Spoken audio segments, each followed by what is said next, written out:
few of the members or sympathizers or supporters will fought for APC no get the absolute power for deprive all the citizens for the representation of their leaders and the community. It's also not helping in broadening their membership base because it now looks like a circle of only if you know the APC, you cannot control APC. APC is a public institution. It belongs to the public. It belongs to the people of Australia. The worst they can do to this country is to turn their back against, the current composition of Parliament, because we can even get law way to make life hard more for political parties and citizens. So with the presence of Parliament, it will help to bring a lot of balance. Hello viewers, this is IRN, the Independent Radio Network, and say from Gbla TV online. And this is the special parliamentary talk show or the parliamentary spotlight where they come to you regularly and we discuss issues and we get to do with the SALONE Parliament, development, challenges and way forward. This afternoon, we get civil society activists who don't follow Parliament for almost the past 10 years. You only do research them and don't move on issues that we get for doing the SALONE Parliament. And no less a person, but the Chief Executive Campaign for Human Rights Development International, with na CHRDI, with Chadi, and name na Abdul Fatorma. Welcome to IRN and Gbla TV Online Parliament Spotlight. Thank you so much, and please for get this platform again. Let me start. First of all, we see Usai the sixth Parliament don't start, and we see Usai member them of Parliament at the APC, almost 99.99% of them not agree for go take the oath, and they not go sit on our Parliament for carry on with activities of Parliament. Of course, we see one of them where now Honorable Mohamed Bangua in don't move away from party position and go take in seat, of course, take swear to the oath of office. As a civil society, first of all, give we perspective as to what you think about this development. Now the SALONE Parliament, when the sixth Parliament, when they expect something like this? Well, we've not been the expect. We've been the expect for that we get a corporation, a parliament, where we'll be the hope as a country for that we get members of political parties and also members of paramount chiefs, then where they can have parliament, for representing district them, and also independent candidates. When we go into the election, I better hope and aspiration of the people of Sierra Leone for that they actually get a mixture of parliament, because the one they've been there in for the proportional representation, they've been even propose say we were able to get minority groups them also for kind of parliament. So nobody know we foresee this, I strongly believe. But then we can wake up and be greeted by such a strong decision. By the way, all People's Congress get a right for make their own decision as how they want the party for represent, this country or the membership. But then again, there are also consideration for the best interest of the people and the interest of democracy. So if we can reach to a point, then say the best possible way for expressing dissatisfaction over the general election outcome. Now, for ensure that say, the boycott governance system at local council level, at city level, at district level, and also at national level, whether at parliamentary level, it becomes so much challenging, to democracy. And with that big challenge, definitely it need a dialogue within the membership within the state and see how best they're able for actually represent the people of this country, because at whatever level they vote for them, they not vote for them through for representing membership. They vote for them for letting them represent the people of this country and this country. So each consideration any political party get, you get to first think about this country and the people of this country. And secondly, they now think about the members. So, when they talk about challenges or when they talk about concerns them, where the All People's Congress raised just after the June 24th election, they talk about rigging, they talk about irregularities, not following due process, counting, tabulation, and other things. Them where even some international observers them being carried, some sentiment them where international observers them being carried, even on local election observers them being carried. You think say we look at all them concern them yaso and then put them forward say the electoral commission for SALONE for looking inside the concerns them count the we then think say for count present the results by polling station and get everything clearly, of course according to them transparently. You think so they get a case there? You see, one thing about the request where all People's Congress make, every request where anybody they make, it come up from a heart and a mind. So first, you therefore consider and say if we are appropriate.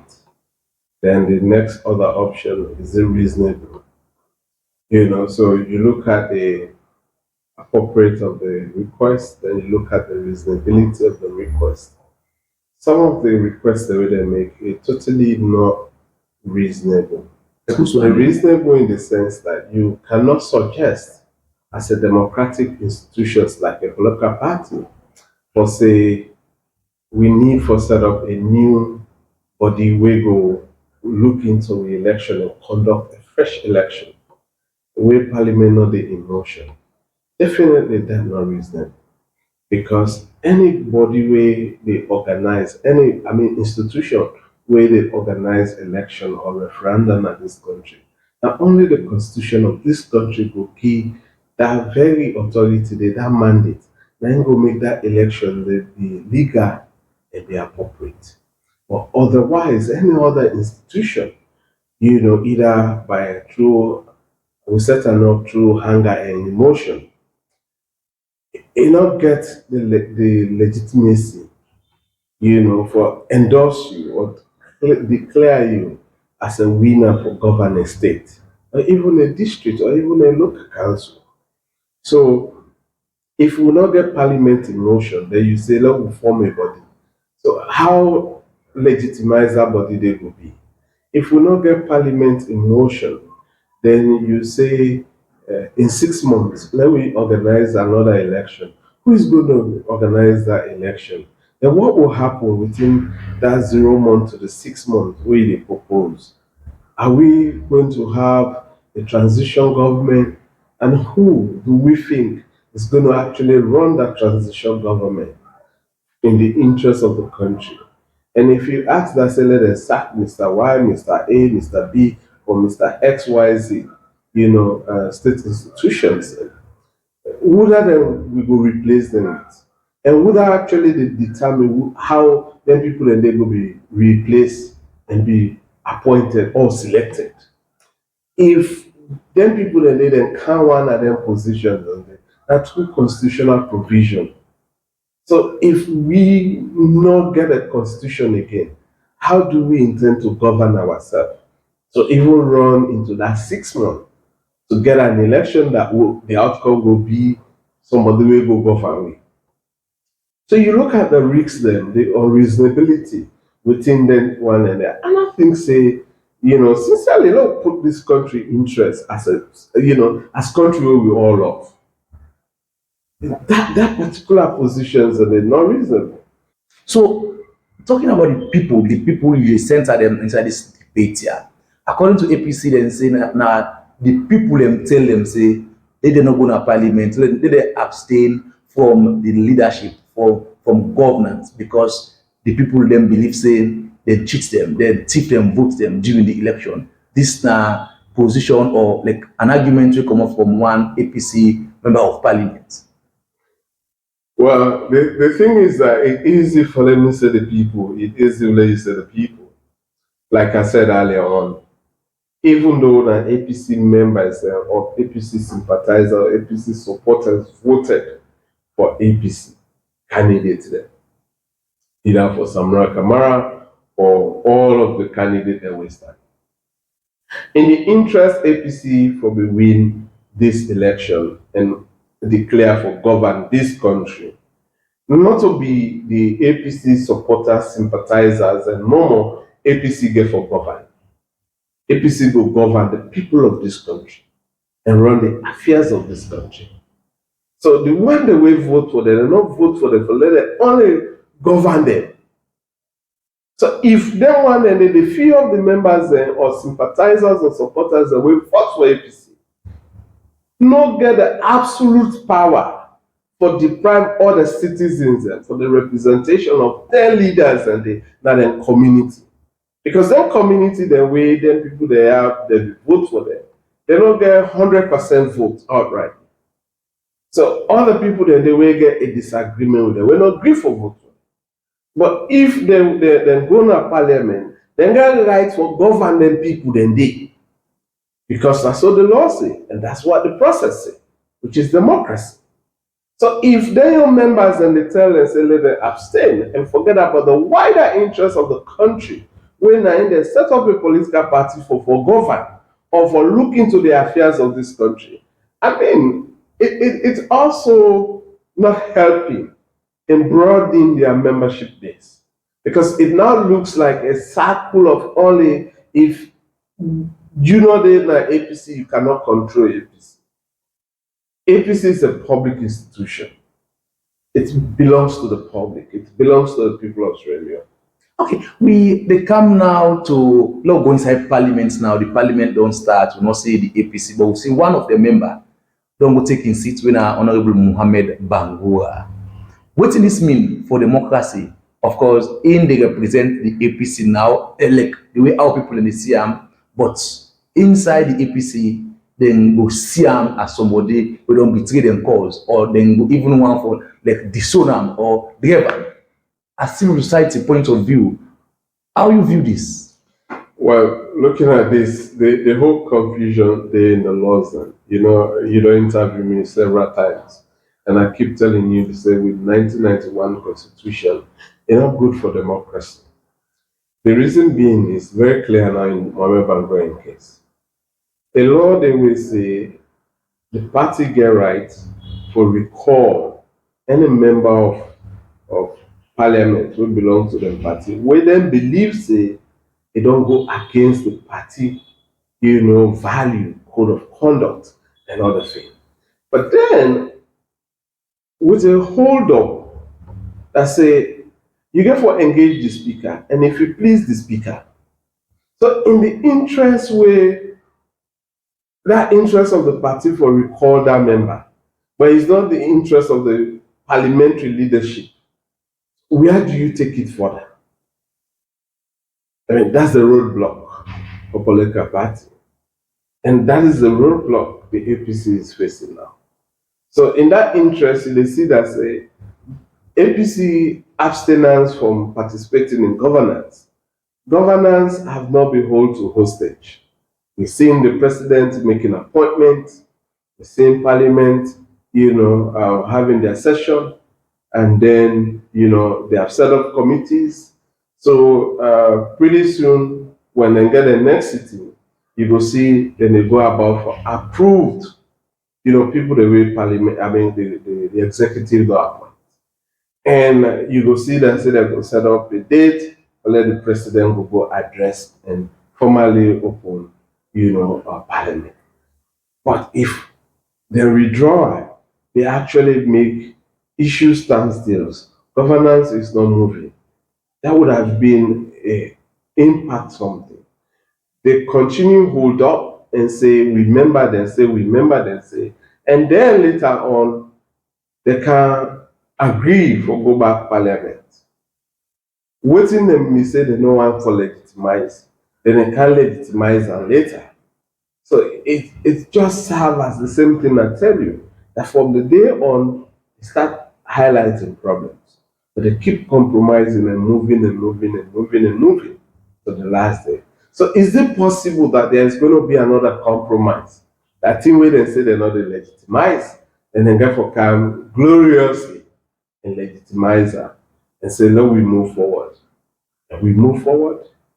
So we see, of course, in appointing the committee to see Musa Honorable Mohamed Bangua, of course, 91 day na the opposition aisle, of course, he get in 6 day, and he also don't be appointed na the appointment committee and public service, where now one of the biggest committee then at the SALONE Parliament.